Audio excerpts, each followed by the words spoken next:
Now, I started with the 6, and then I threw you a couple curveballs, and I threw in some 5s and 3s. But anyway, it all comes from the same place. And it very much has a jazz feel and jazz background, but in a rock context, you can do it all day. And again, when I have the great band up here, I'll show you a couple ways to show that in a song, and where you're not stepping all over everybody doing it.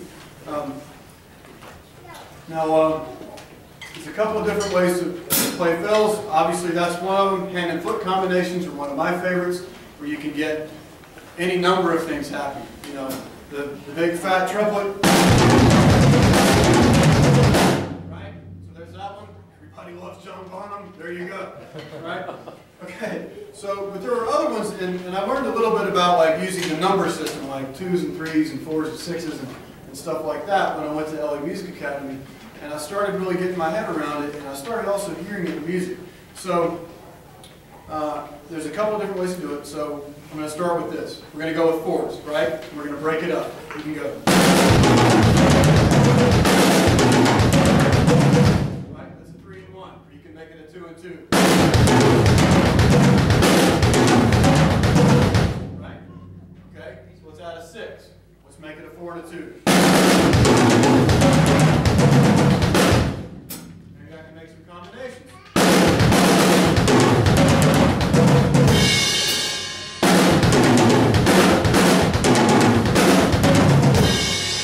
Put it in the context of a groove.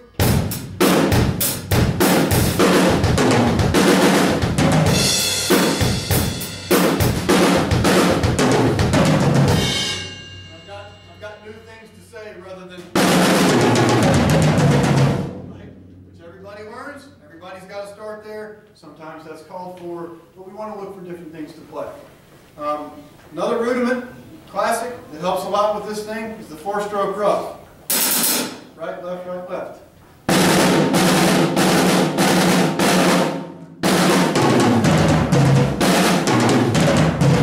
So I started experimenting with this stuff, and I started, so what happens if I put some bass drums, if I play the 4 and then the 2 on the bass drum? So,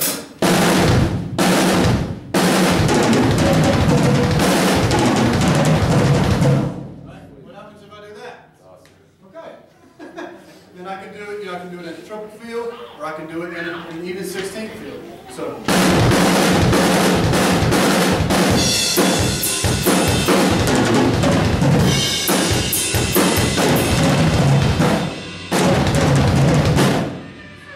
That's just a 4-stroke rough. It's a fast bass drum.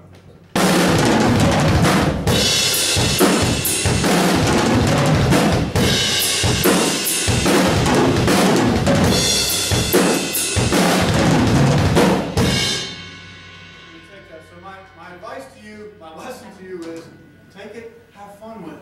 See what feels good for you. Explore it. And don't be afraid to take it slowly, right? Because that's where you're going to get the control. Once you get the control, you can speed it up, and you'll have it the tempo you want it to have. All right? Cool. All right, now, a little bit about hand techniques and foot technique. I use the molar technique, which a lot of people talk about.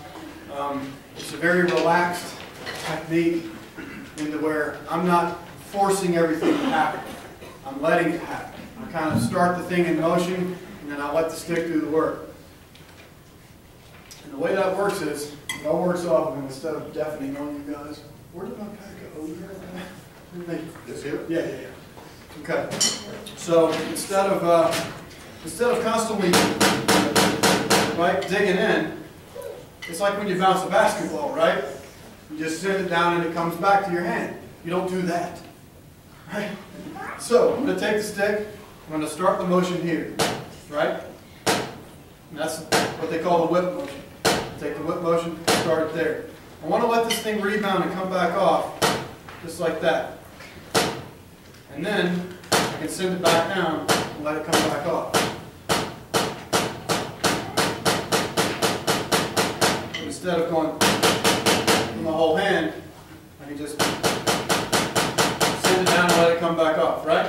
Okay, there's a couple different ways to phrase this. As we were talking about with the 8th note groove and the quarter note phrasing, so I can do this, down. When I'm picking it up, I go what they call a prep note. Just like that.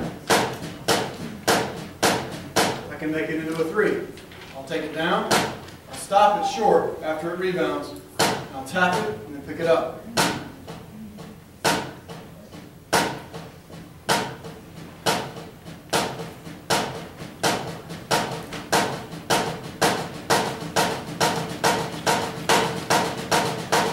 Right? See what I'm doing? You understand what I'm doing?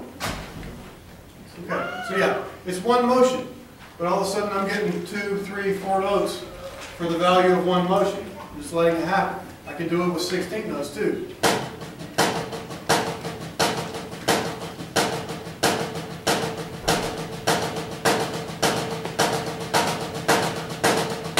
This also comes into play if I'm playing fast single stroke rolls.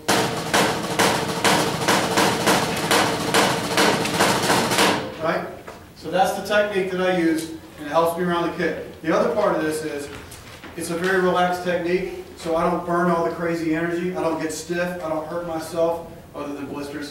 I don't hurt myself or my wrist, which a lot of my friends, and earlier on in my playing, I had those problems. Because I wouldn't let the stick come off, and I would absorb all the shock into my wrist. So it got to be a problem. I had to do a lot of different alternative therapies for it. And then once I started doing the Muller technique, I didn't have that problem anymore. Okay, so with the foot, there's a couple of different things you can do it. How many of you guys play into the head all the time? You leave the beater into the head. That's you, okay. All right, how many of you guys let it come off? How many of you guys are heel up players? And heel down? You guys can help. Okay, in between. Exactly. Yeah. Exactly. And that's what I do. Okay? So I'll let the beater come out, I'll take it up, right? I'll hit it solid, and then I'll just relax my leg, and it comes out. And the beater's in position to go back into the bass drum again. Can y'all see this? I don't know if you guys want to come around a little bit more.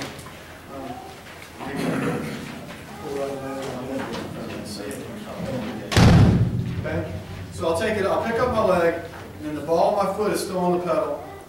Send it in with the weight of my leg, and I drop my heel to the floor. My leg relaxes, and I don't have to burn the energy, that kind of thing. So, just like that. If I want to get 2, I pick it up, and I do a tap.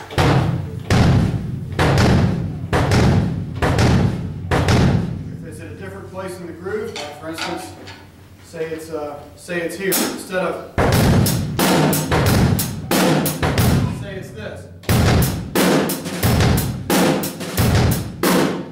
Send the leg in, and the tap happens a little bit after. It's almost like 2 quick leg strokes, but you want the impact on the first one when it's on the downbeats. When it's going into the downbeats, you want the impact there. Make sense? All right. Any questions? I've stumped them. All right.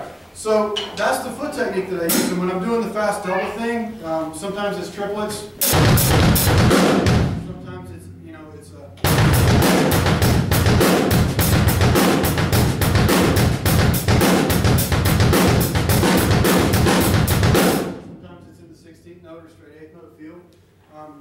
Again, I've got to keep my leg as relaxed as possible. And this starts from doing it slowly. I came up in the 80s. Tommy Lee from Motley Crue was the big guy, right? And he played double bass.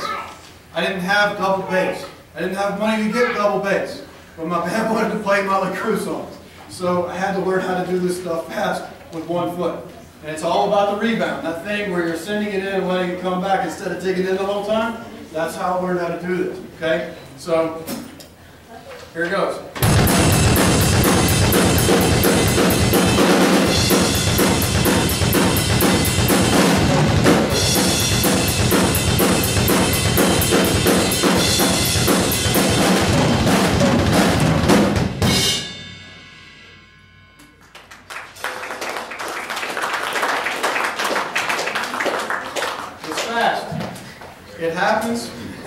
It happens because I'm relaxed and because I practiced a lot, right?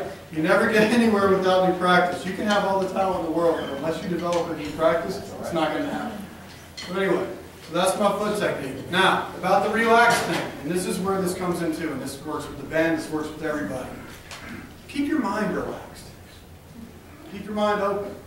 Hear what the other guys in the band are doing. ask them if there's something you can do that might complement their playing.